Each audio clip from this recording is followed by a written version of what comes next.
Supreme court का फैसला, मुस्लिम महिलाएं भी ले सकती हैं गुजारा भत्ता तलाक होने के बाद। और इस वक्त बात करने के लिए हमारे साथ महनाज खान है, साथ ही साथ तमाम मुस्लिम महिलाएं और पुरुष भी हैं, क्योंकि मामला तो महिला पुरुष दोनों से जुड़ा हुआ है। सबसे पहले महनाज मैम, मेरा आपसे सवाल है, अगर तलाकशुदा महिलाओं को गुजारा भत्ता मिले तो ये तो एक तरह से उनके अधिकारों का इजाफा होगा। ये शरीयत के हिसाब से जो है हमारे लिए मुनासिब नहीं है कि हम तलाक हो जाने के बाद भी गुजारा भत्ता लें, क्योंकि जो औरत को की शादी जो है वो एक एग्रीमेंट है, और जब एग्रीमेंट होता है तो उस वक्त मेहर मुकर्रर किया जाता है जो औरत को मिलता है। वो लाखों में भी हो सकता है और हज़ारों में भी हो सकता है। मर्द की हैसियत के हिसाब से मेहर तय किया जाता है। इसके बाद तलाक हो जाने के बाद जब संबंध ख़त्म हो जाते हैं तो क्या इंसान को उसके ऊपर कोई वो बनती है, रिस्पॉन्सिबिलिटी बनती है कि वो मर्द से वो पैसा वसूल करती रहे। उसको पूरा इख्तियार है, उसको पूरा हक है कि वो कहीं दूसरी जगह निकाह कर सकती है।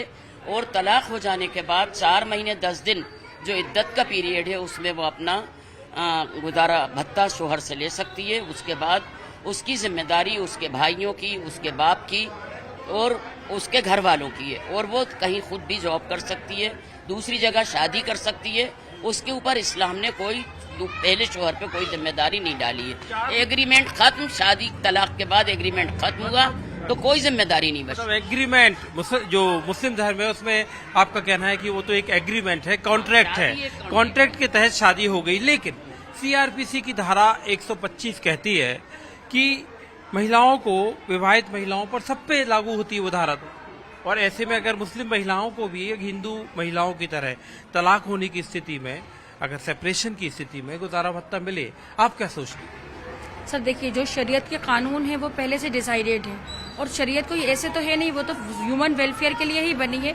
अगर उसमें डीपली जाके देखेंगे तो ऑलरेडी इस टाइप के एलिगेशन उसके अंदर पहले से होंगे कि जहाँ पर वुमन जो मुसलमान होते हैं उनके लिए पहले से कुछ न कुछ रूल्स सेट किए गए होंगे। ये किए गए मतलब आप लोग ये मानते हैं कि नहीं, सुप्रीम कोर्ट का ये फैसले से बेहतर है आप शरीयत के आधार पर चलेंगे? देखिए, सुप्रीम कोर्ट अपनी जगह है और शरीयत अपनी जगह है। महिलाओं का, मुस्लिम महिलाओं को मुस्लिम समाज जो है शरिया को ज़्यादा मानती है, और वो आखिरी तक मानते रहेंगे। लेकिन हाँ, अगर सुप्रीम कोर्ट ऐसा आदेश दे रही है तो ये उन महिलाओं के लिए बेहतर हो सकता है जिनका कोई सहारा नहीं दुनिया में, जिनके माँ बाप भी सहारा नहीं है और ससुराल की तरफ से भी कोई सहारा नहीं है, कमाने वाला नहीं है, कमाने लायक नहीं है, तो उनके लिए मान सकते हैं कि बेहतर हो सकता है। लेकिन कहा भी सुप्रीम कोर्ट ने यही कहा है कि अगर मुस्लिम तलाकशुदा महिलाएं भी चाहें तो अदालत का दरवाजा खटखटा सकती हैं अपनी गुजारे भत्ते के लिए। कहा भी यही है?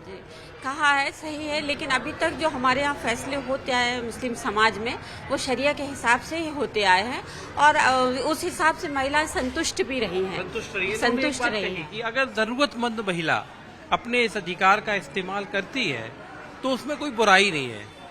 नहीं, असल में अधिकार की ऐसी बात है नहीं। एक्चुअल क्या है कि ये शादी एक मैरिज कॉन्ट्रैक्ट है ना। अच्छा, जब तक आपका मतलब एक निकाह करके आपने उसको अपने दायरे में लिया और मियाँ बीवी के बीच के जो संबंध स्थापित हुए, शादी का एग्रीमेंट है, आपने तलाक दी, एग्रीमेंट खत्म। अब अगर वो इस तरह का गुजारा भत्ता लेने के लिए बार बार हर महीने मिलेगी, औरत करेगी, तो एक तरह से वो नाजायज अवैध संबंध स्थापित दोबारा से हो जाएंगे। इसलिए इस्लामिक लॉज ने इसको प्रोविडेट किया कि जब तक आपका टाइम है, उस तक 4 महीने 10 दिन, उस तक 4.5 महीने आप उसको गुजारा भत्ता लीजिए। आप उससे, उसके अलावा क्या नाम है, दूसरे और सोर्सेज है बहुत मुस्लिम महिलाओं की मदद के लिए। ऐसा नहीं उनके फादर की तरफ से हिस्सा है, बेटे की जायदाद। कहा ना कि अगर मान लो उसको मायके की तरफ से नहीं है, उसको एक मदद नहीं है, तो उसके लिए बहुत से संगठन हमारे यहाँ मौजूद हैं इस तरह के, उसकी हेल्प करने के लिए। ऐसे सामाजिक मुस्लिम संगठन मौजूद हैं जो मदद करते रहते हैं। वो मुस्लिम तो मुस्लिम, गैर मुस्लिम की मदद करते हैं, हमारे ऐसे संगठन मौजूद हैं, तो उसकी मदद उसको हो जाएगी। वो बेसहारा कभी नहीं रह सकती वो औरत। मतलब मैं ये मानूं कि आप सब ये मानते हैं कि शरीयत के मुताबिक ही गुजारे भत्ते का जो 4 महीने 10 दिन से आगे की बातचीत करना आप लोगों के लिए मुनासिब नहीं है। सही है? बिल्कुल हम लोगों के लिए मुनासिब नहीं है, और ये तो अपनी खुद भी गैरत की बात है ना कि अब हमने किसी चीज को छोड़ दिया और अब हम उससे अपना हक वसूल कर रहे हैं। किस बुनियाद पर वसूल कर रहे हैं हम? देखिए, शरीयत में तो अगर आप हेरिटेंस लॉ देखें तो औरतों को वैसे भी जैसे मर्दों को डबल 50% है और बेटी को भी 25% मिलता है।